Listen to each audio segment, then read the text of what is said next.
Hello dear viewers, welcome back again to my YouTube channel Literary Miscellanea. I am Dr. Masum Islam.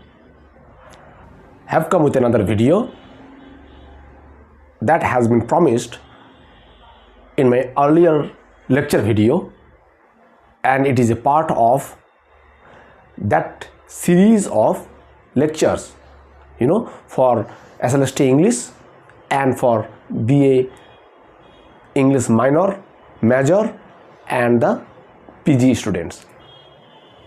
In my earlier video, I have discussed in details the context of the poem, the introduction of the poet Sir Philip Sidney, and the background of the literary period, the Elizabethan era. Well, in this video, I will go directly with the sonnet, Loving in Truth. Loving in Truth, one phrase, one very cliche phrase has come up in my mind, oh Mago, true love, So this is a phrase used for parody, So loving in truth is actually mean the phrase in our conventional use in the song, that is, oh Mago, true love. So loving in truth, love with sincerity, with truthfulness. So this is a first sonnet of the entire sonnet series, Astrophel and Stella.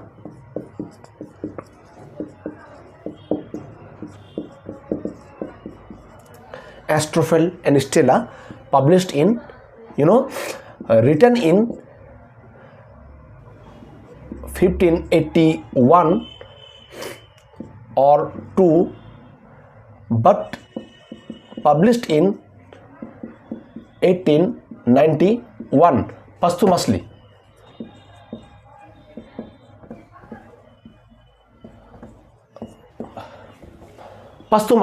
After his death in 1586. Why?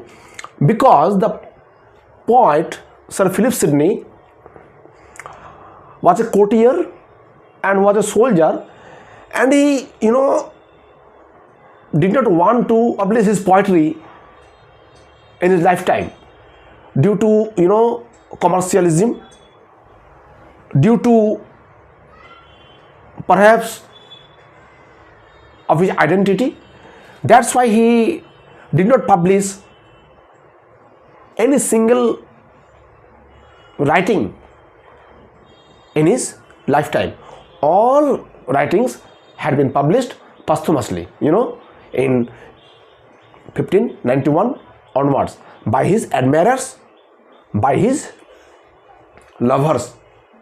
And one of his admirers was Edmund Spenser, and he wrote the Shepherd's Calendar. Edmund Spenser wrote Shepherd's Calendar, in memorizing Sir Philip Sidney,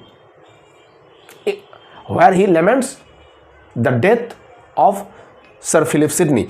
Okay, now when we read the poem actually means that love of its true spirit. And Astrophel and Stella, it has some inner meaning. You must know it. Astrophel and Stella contains with 108 sonnets and 11 songs. All are the dedicated sonnets written for his beloved, for his beloved Penelope.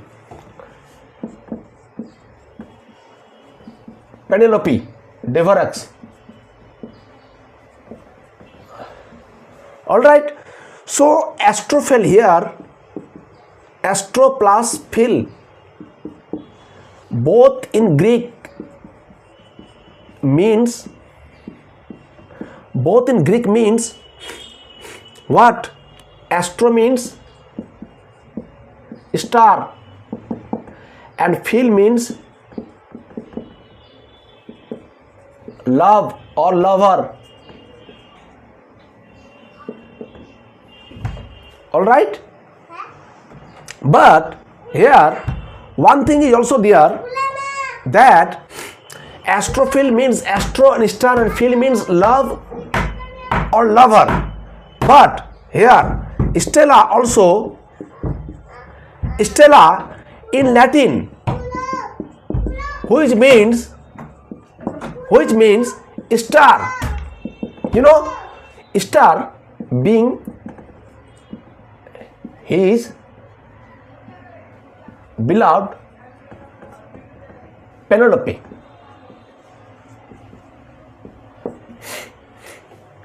So it is a combination of Greco-Roman concord, the Greco-Roman concord, and Sir Philip Sidney believes and idealizes and applies in his poetry the Greco-Roman thoughts and theories, and so he believes in Greco-Roman concord. You know, Astrophil, the star lover, star being his beloved Penelope, so Penelope is named as Stella, and Astrophil is Sir Philip Sidney. So Sir Philip Sidney loves Stella as a star lover used to love or gaze at the star.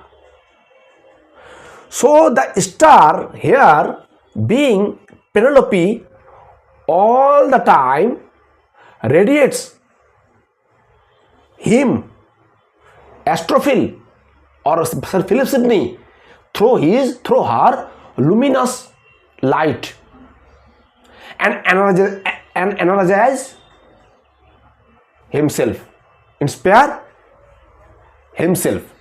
All right, that is all about the sonnet sequence and the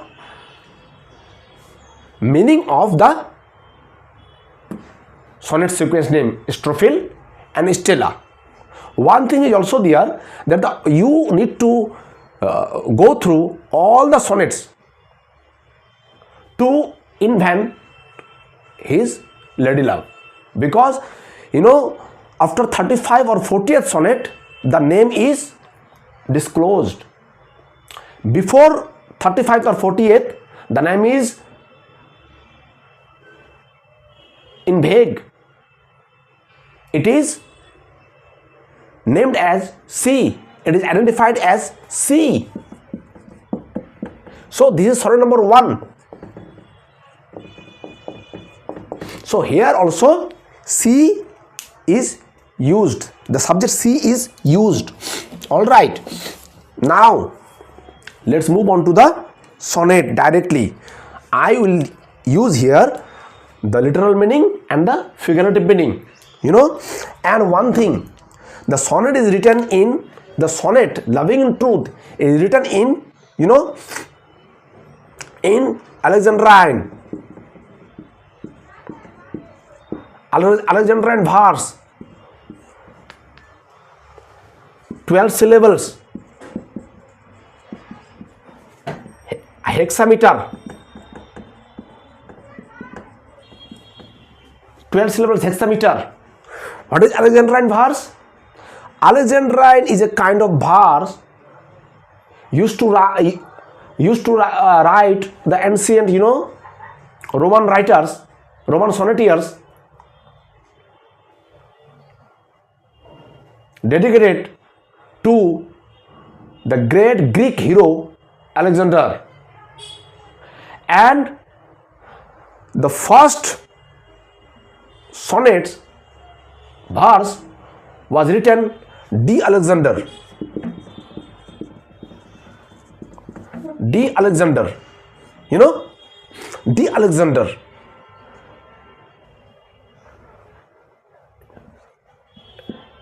In dedication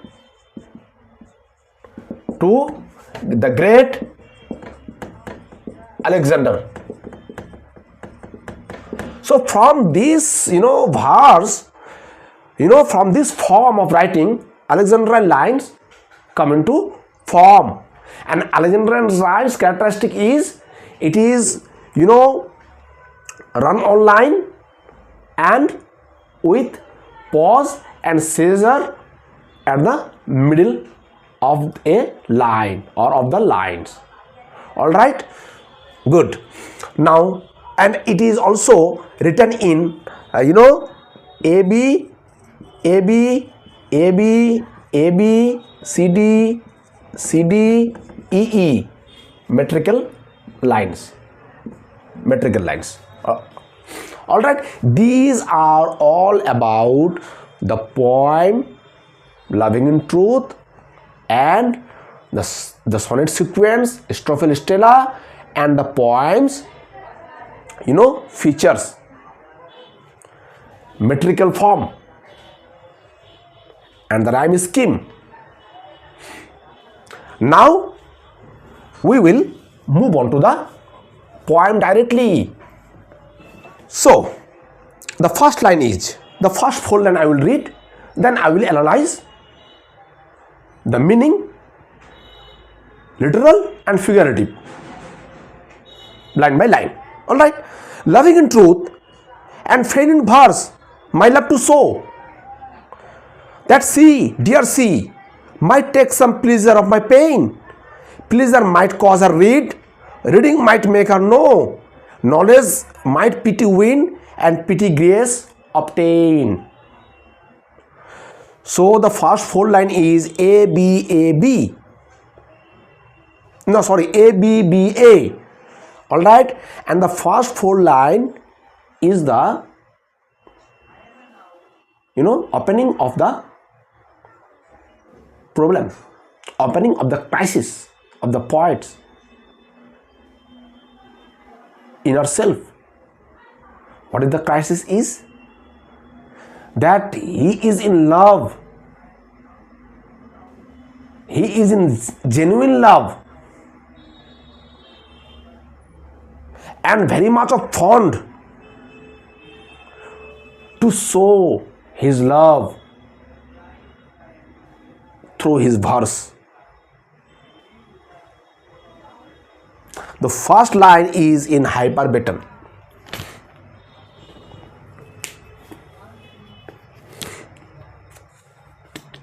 Hyperbaton, inversion. First line, there is a word fain. It is means fond. It is archaic, archaic term.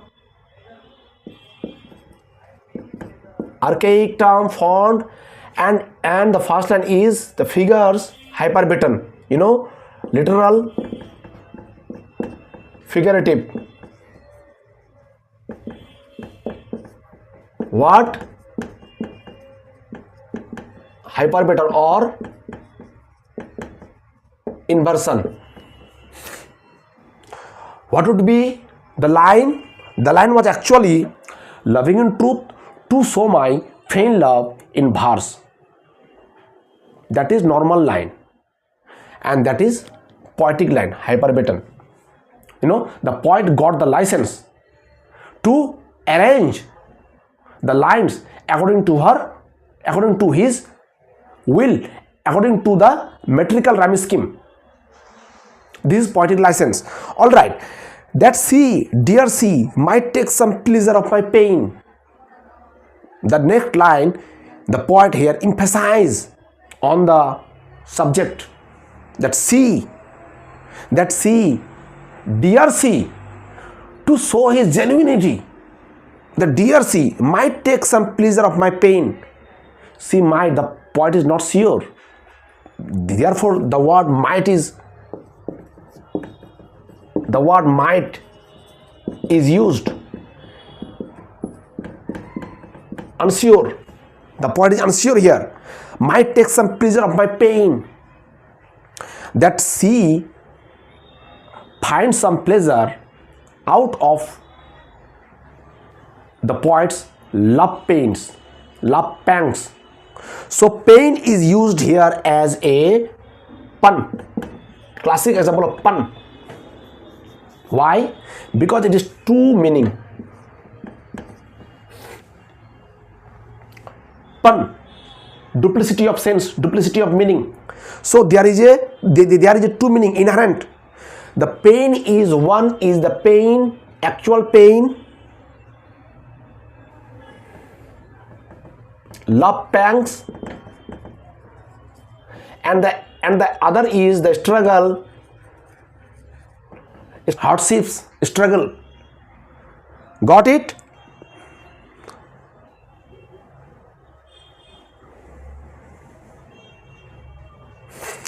That's it, might take some pleasure of my pain. And the pleasure of my pain is also used in epigrammatic sense. Epigram. How pleasure can be attained through pain. You know, shocking contradiction, a shocking sense for the striking effect. But if we analyze the line, we found that human tends to find pleasure out of others' pain. It is human habit. It is instinctual. You know, the infliction, the pain of others, the sorrow of others tend to give pleasure. Ghar ghar ka kahani. You know, the neighbors used to seek pleasure out of the pain of his or her neighbor. That is. So it is epigram also. Now, third line, pleasure might cause her read and reading might make her know. This, you know, a synthesis, synthetical line, you know. Symphony, a symphony is created through the lines. You know, the root word is preceded and followed. So, pleasure might cause her read, reading might make her know. The pleasure that she finds in his pain might cause her read, might incline him towards reading his verse. Reading might make her know, and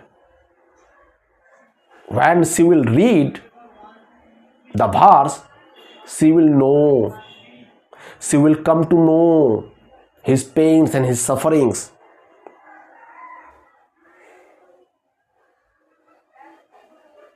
His love pangs, his desire, his longing for her,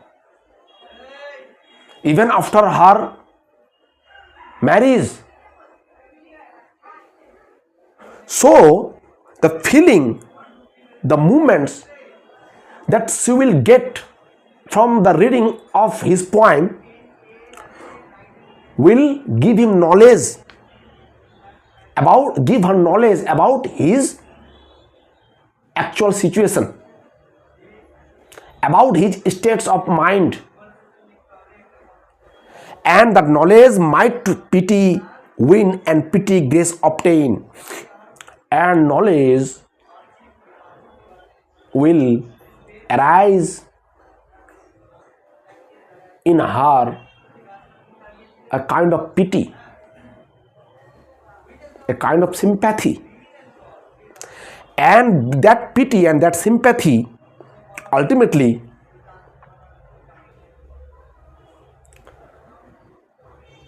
will lead to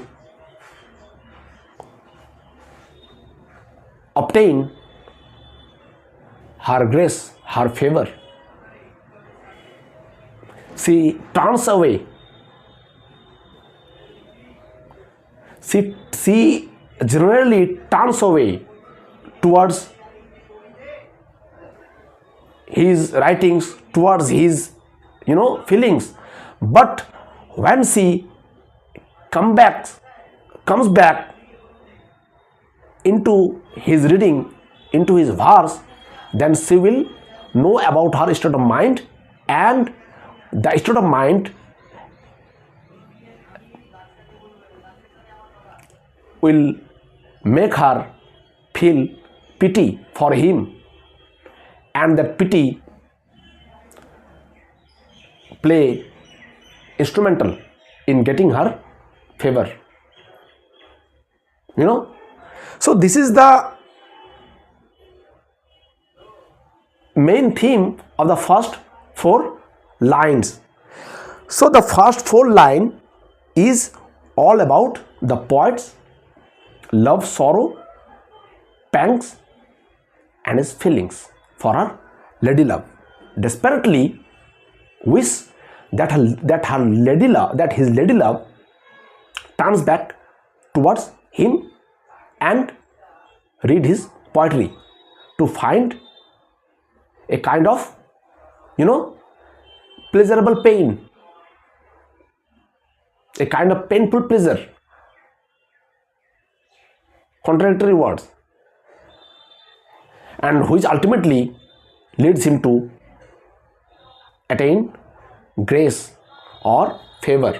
So the third line is, fourth line is, there is one word that is grace. Carefully watch it. I mention the words and the phrases here particularly to attract your attention, because these are very important in respect to exams preview. All right. So grace means favor. Favor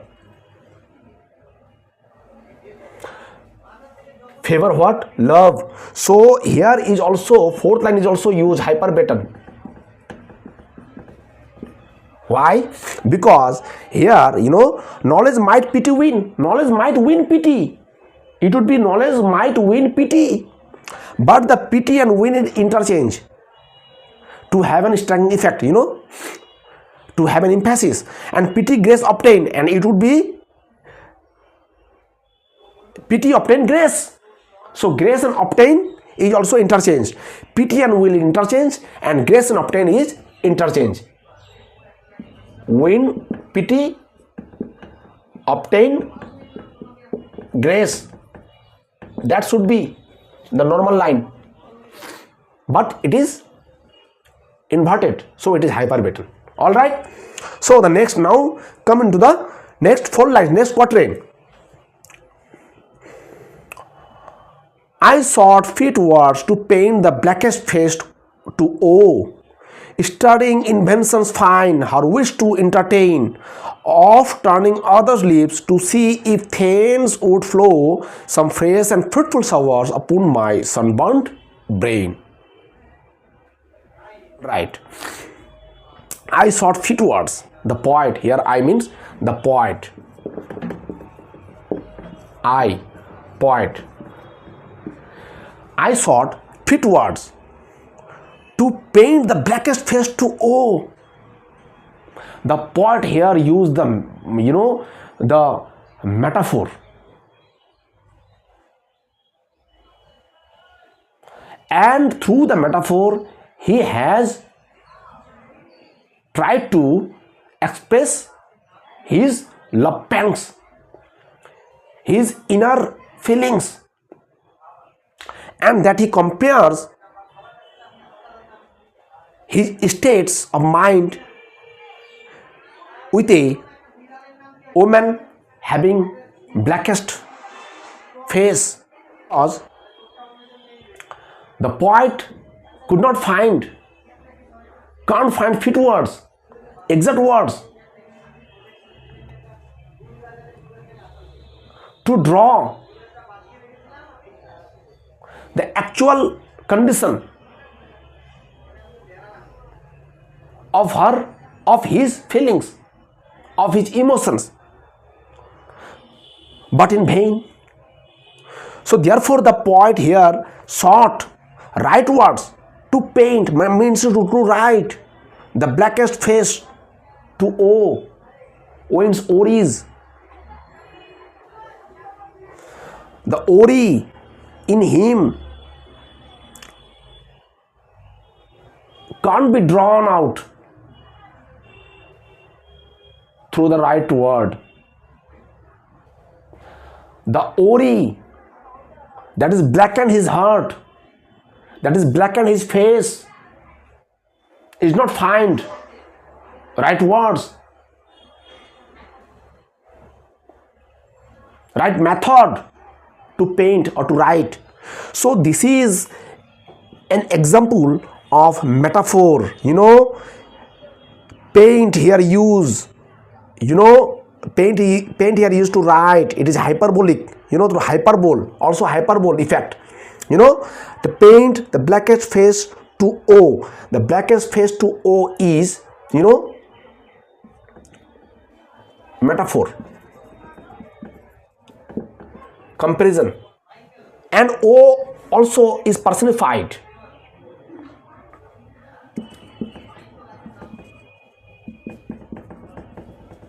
Personification. O, that is Ori. Ori is here personified, attributed, living being, having blackest face, and the paint, through the word paint, it is hyperbole, right? So all right, and it is given a hyperbolic effect through the word paint. All right, it is all about his inner condition. He tries to show his inner condition through all probable methods, through exaggeration, through metaphor, through simile, through personification. All right, studying invention fine, her ways to entertain. And he now surprised to see, the poet here surprised to see that studying invention fine, her wish to entertain. He is very much desperate to entertain her wits, to entertain her brain, to entertain her mind, to attract attention upon him. And so he tries to study fine inventions, fine writings, fine creations.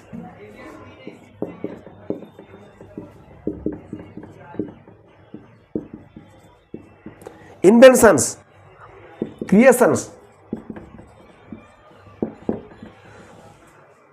arts,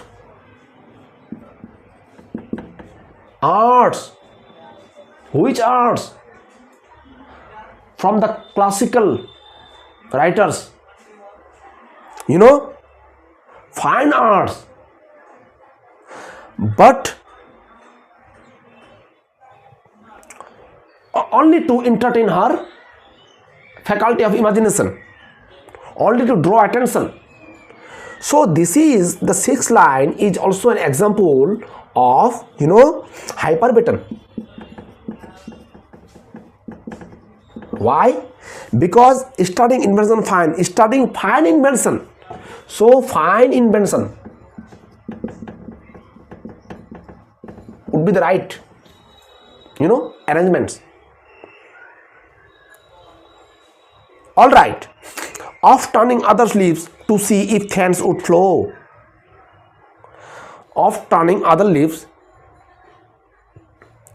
to see if thence would flow. And often, 7th line,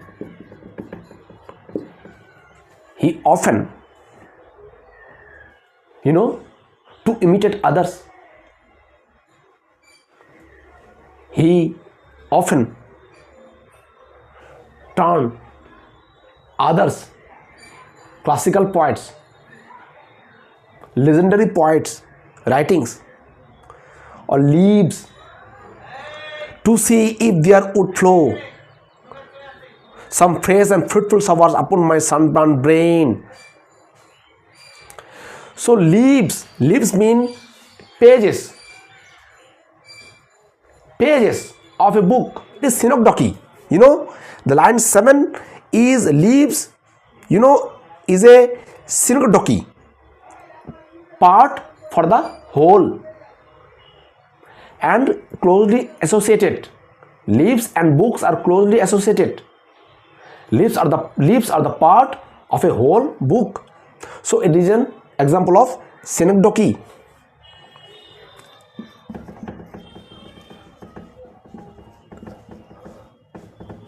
Leaves. Got it, na? If thence would flow, perhaps some inspiration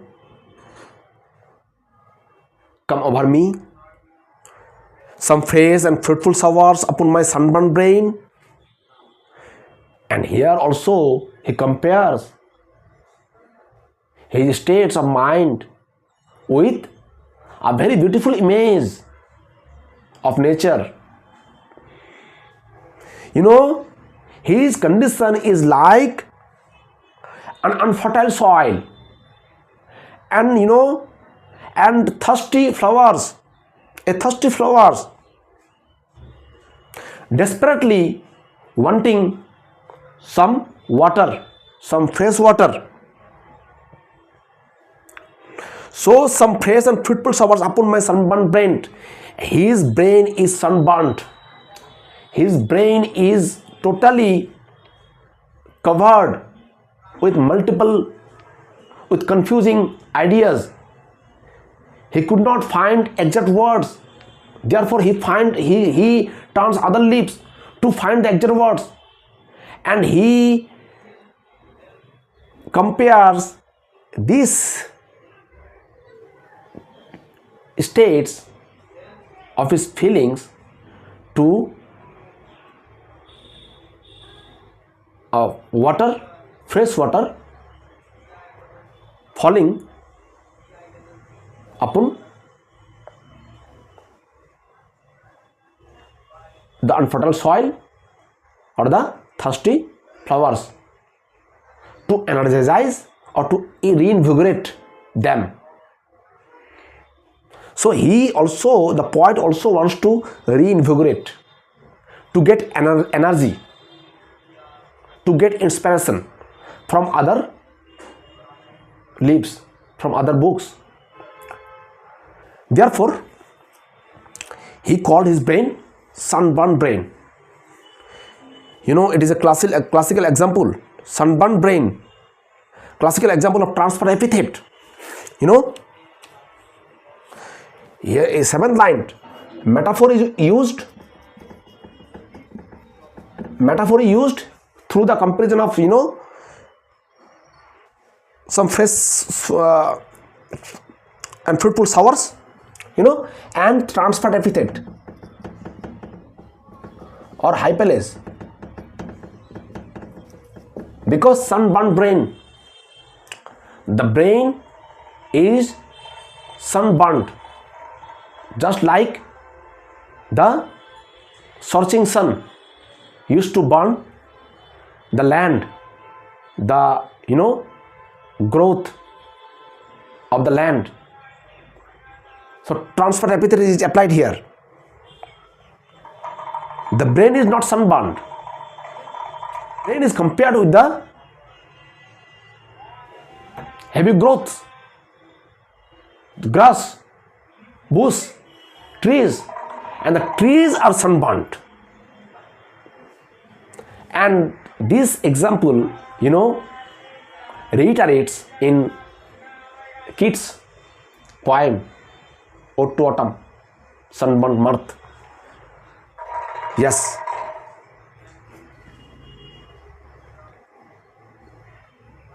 Ode to Autumn. Well, now we have completed the 8 lines. Now 8 lines it is to be completed. We have completed the 8 lines. So the 8 lines is used here, metaphor and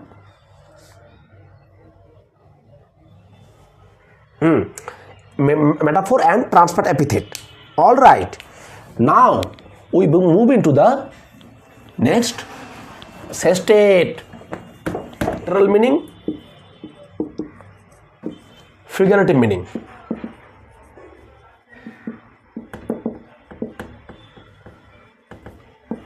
All right. Now the line 6, ninth line is a volta, but turn. Volta is turn. From this line, the turn is seen from the earlier thoughts to the thoughts find in sestet. So, but words come halting forth, wanting invention stay. Invention, nature child, fled state dame, studies blows, and others' feet will seem but strangers in my way. Thus great with child to speak and helpless in my throes. So you can see that invention, the word invention is repeatedly used, in to show the varieties of meanings according to their usage. So invention, Sir Philip Sidney in his Apology for Poetry, where he has written the word invention. Imitation to distinguish imitation from invention, he has used the word invention. And inventions, he termed the word invention as to the originality, genuineness, natural. Collard is used to have the word, fancy and imagination. Imagination is the primary and fancy is the, secondary. So this is what Sir Philip Sidney wants to say here, that invention is primary and imitation is secondary. Here he compares inventions with one's own faculty of imagination and imitation with a stepdame mother. All right. So, but words come halting forth. But when he tried to write down his situation, his mental agony, words come halting forth. Words are not come as spontaneous as it should be. Keats perhaps draws the definition of his poetry in his letter writing, that if words are not come as easily as the leaves falling from the trees, it is not called poetry. So here also Sir Philip Sidney tried to emphasize the fact that words are not coming spontaneously, it is halting forth, wanting invention stay, and instead it wants, the entirety wants invention stay, some newness. Here invention, again invention is used to have newness, to have imagination. Invention stay and stay to support. Wanting invention stay, he wants desperately to stay in him the newness, the imagination, to support his creativity. But invention nature child flayed dam stepped flayed step dam studies blows, and he has given here the most aphoristic line, the most implicative line, the most provocative line. Invention nature's child, again inventions. So a ninth line, inventions, it is but words come 104th, wanting inventions stay, wanting invention stay. All right, invention nature child fled them, it is very very meaningful line. Invention is called nature child. I mentioned earlier that invention is totally natural, therefore it is called nature child. Just like a child of a mother, the bonding of there is as natural as the natural, rising of the sun, setting of the sun. So, but flayed step dam studies blows, but it is flew away. It is fly away. Why? Because step dam studies blows. The child, the natural child, fly away because it is not, the child is not nourished or not under the care of his actual mother, but his stepmother. And it is a myth that stepmother generally tends to neglect his stepson, his stepchild, tend to beat him or her, tend to ignore him or her. So the condition, the aptness of the mother-child relationship is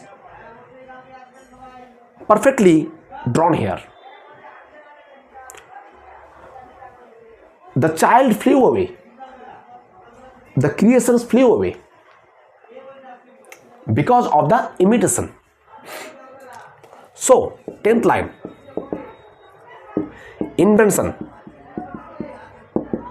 inventions, natural,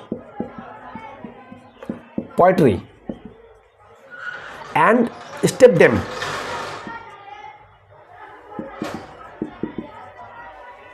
Step them. What is unnatural? Imitation. All right. But the imitation of others could not give him the exact words to express out his feelings, to express out his genuineness, what he possesses in him for his beloved Penelope. So this is what. So it is full of figurative expressions. It is fast. It is personification, because invention nature child,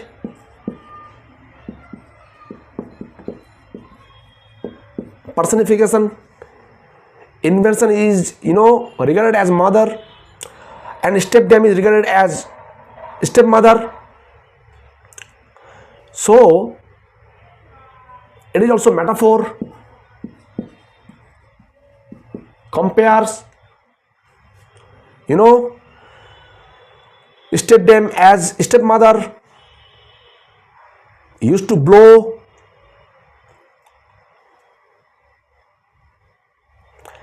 and a kind of you can say tautology is used. Tautology, repetition of words, repetition of the same words in the next line. The invention stay and again inventions, nature's child. All right. So the inventions means the earlier invention newness, and the later invention is also natural newness. All right. So tautology is used here. You can say study is here personified. Invention is in capital. Study is also in capital. So both are personified. Invention as mother.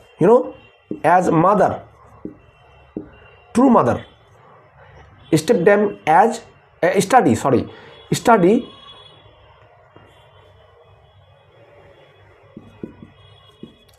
as stepmother. All right. So the next line, and others' feet still seemed but strangers in my way. And others' feet, and others, he tries to imitate the others' pages. And others' feet, 11th line. Feet means, pages,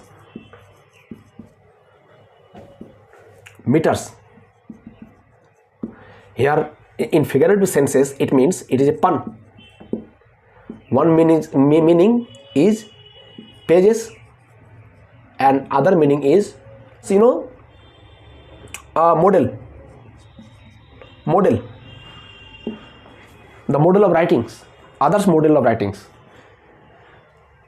And he used to follow Petrarch's model, and you can find here that he exactly doesn't follow the exact metrical lines or verse of Petrarch, because the metrical lines he has given slight variety, and in verse he has given, in rhyme scheme he has also given varieties, and in verse he has given, he is written in Alexandrine. So he has his inventions. He has his newness, and the newness is seen through his poetry. All right. This is why the Loving Truth is all about how to write. It is allegorical. Apparently, you can find that it is love poem, his love feelings for his lover. Yes, but behind the scene, it is also a message to the writers to write of his own, to write according to his mind and heart and soul. Yes. So, thus great with child to speak and helpless in my throes. Thus, by this method, great with child to speak and helpless in my throes, full of implications, full of, figurative applications. Thus, great with child to speak and helpless in my throes. Here in this line, the poet again compares his states, his inability to deliver proper words, like the inability of a mother, of a woman to deliver her baby. Her labor pain has arisen like the labor pain of the poet. But neither the poet nor the woman could deliver their deliverance in the true sense. All the struggle and hardships of both turns futile, because they are of no use This is the inner meaning of this line. The great child, like the great mother with heavy weight of child, he is also heavy with feelings and emotions, but could not deliver, but helpless in his throes, in his labor pain. 12th line. Throes, labor pain.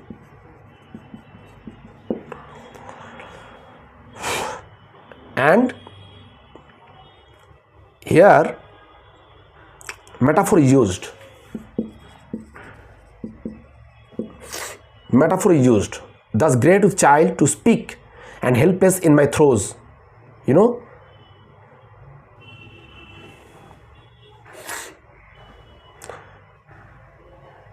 Biting my truant paint, beating myself for spite.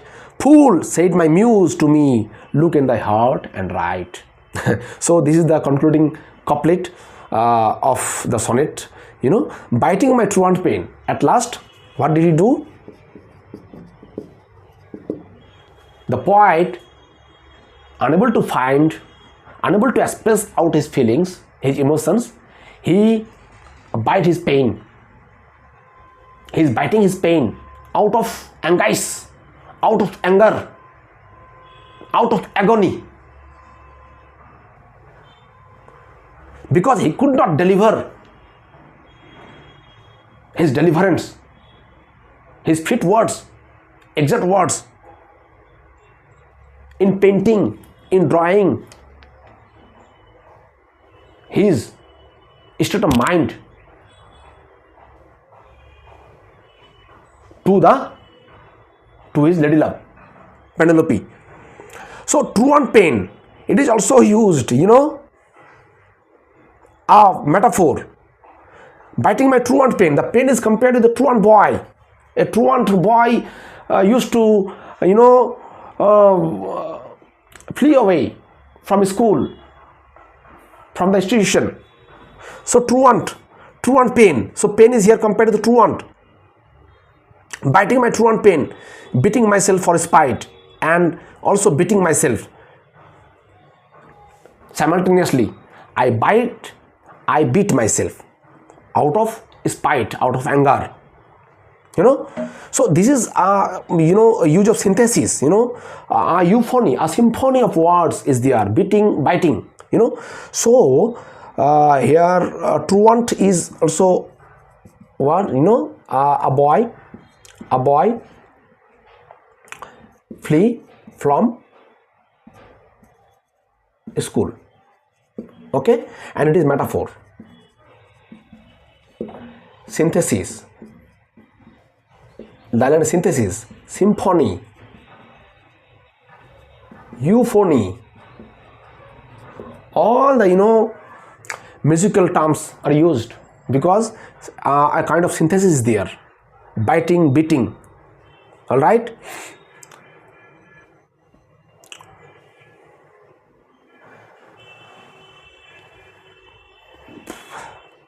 All right. Fool, said my muse to me, look in thy heart and write. You fool. At last, he realized the last line is an epiphanic line. 14th line. Epiphanic line. Epiphanic line means sudden realization. Sudden realization of his own states.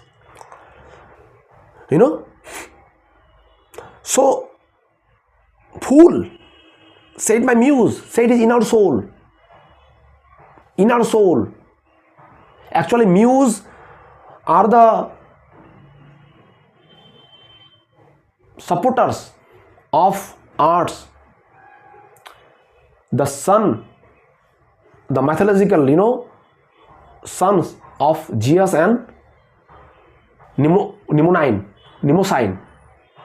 So the 7 sons of Zeus and Mnemosyne are